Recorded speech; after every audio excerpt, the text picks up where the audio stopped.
Estudo bíblico. Gênesis 7 verso 22. Aqui está um estudo bíblico sobre Gênesis 7, 22, conforme solicitado.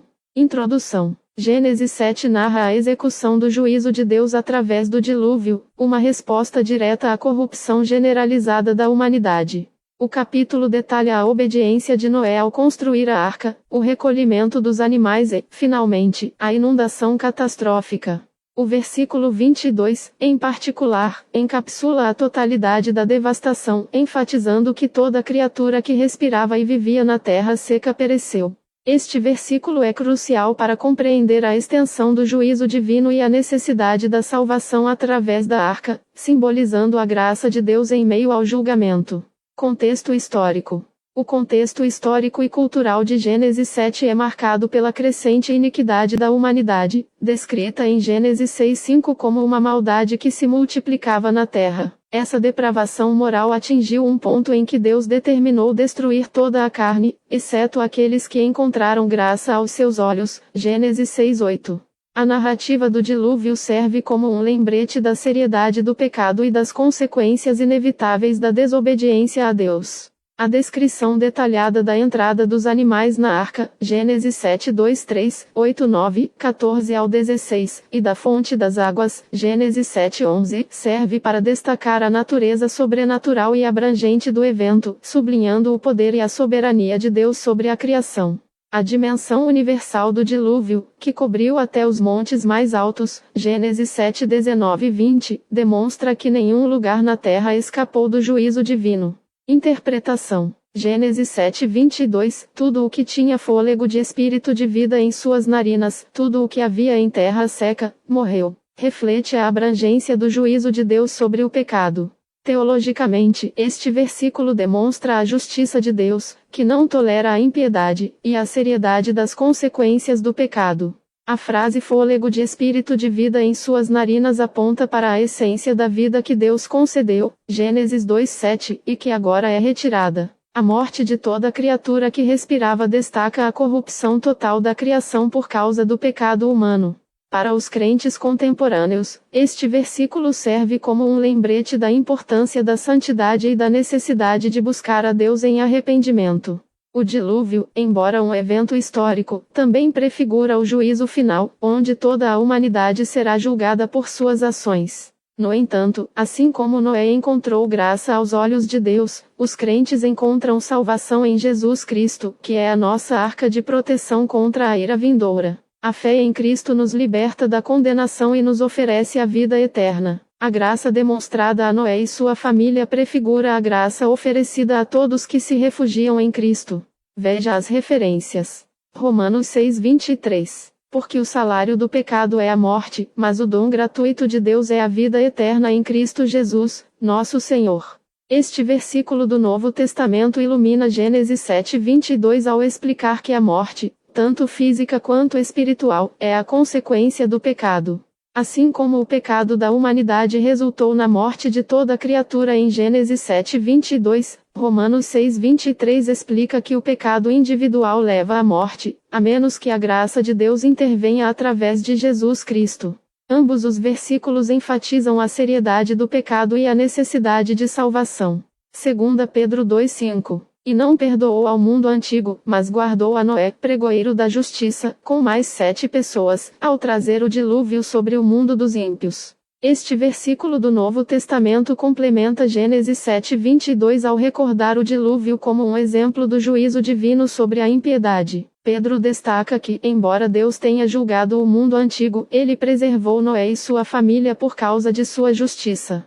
Este versículo ressalta a importância da justiça aos olhos de Deus e a promessa de proteção para aqueles que o seguem, mesmo em meio ao juízo. Assim como Noé foi salvo do dilúvio, os crentes são salvos da condenação através de sua fé em Cristo. Estudo bíblico. Eclesiastes 12 verso 7. Aqui está um estudo bíblico de Eclesiastes 12:7, na tradução Almeida Corrigida Fiel. Eclesiastes 12:7, em sua concisão poética, encerra a longa reflexão do pregador sobre a transitoriedade da vida e a inevitabilidade da morte. Este versículo serve como um ponto culminante para a metáfora elaborada nos versículos anteriores, que descreve o declínio físico e a eventual separação da alma do corpo.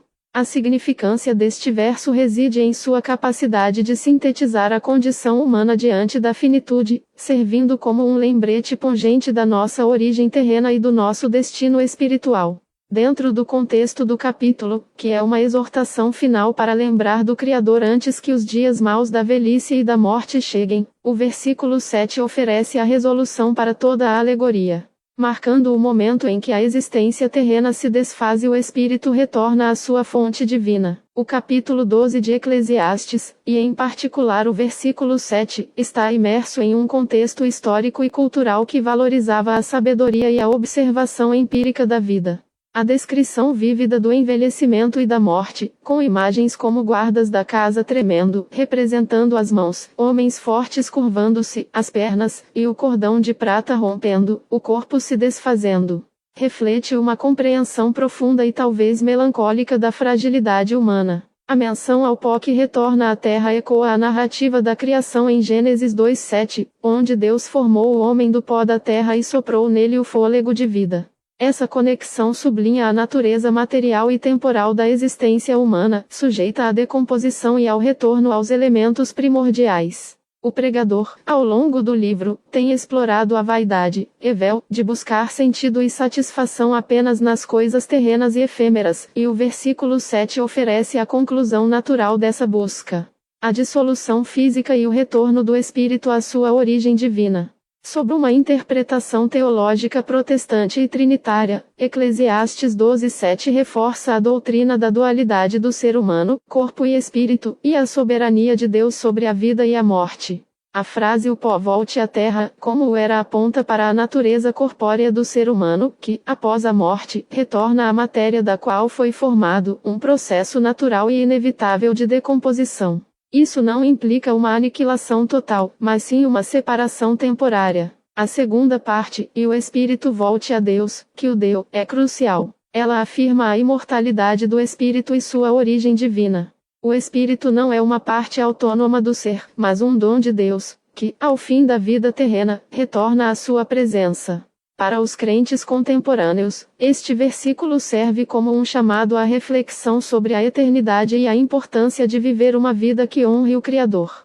A aplicação primária, conforme explicitado no versículo 13, é temer a Deus e guardar seus mandamentos, pois é diante dele que toda obra será julgada. Verso 14. A morte não é o fim da existência, mas uma transição para o juízo e a prestação de contas a Deus, o único pastor e juiz. Referências cruzadas. Gênesis 2:7. E formou o Senhor Deus o homem do pó da terra, e soprou nas suas narinas o fôlego da vida. E o homem foi feito em alma vivente. Esta referência é fundamental para entender Eclesiastes 12:7. Ela estabelece a origem do ser humano como uma combinação de elementos materiais, pó da terra, e um sopro divino, fôlego da vida.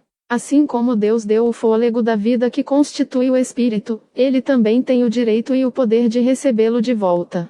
Gênesis 2:7 ilumina a natureza dual do ser humano e a relação intrínseca entre o espírito e Deus, reforçando a ideia de que o espírito pertence a Deus e retorna a ele.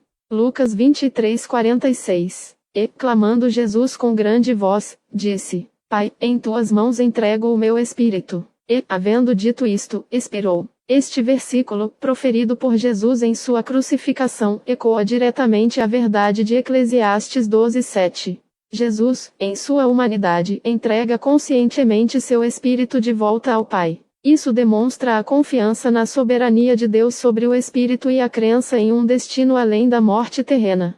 Para os cristãos, a morte de Jesus é a garantia da redenção e da vida eterna para aqueles que creem, e a entrega do seu Espírito ao Pai valida a compreensão de que o Espírito retorna à fonte divina, não para a aniquilação, mas para a presença de Deus.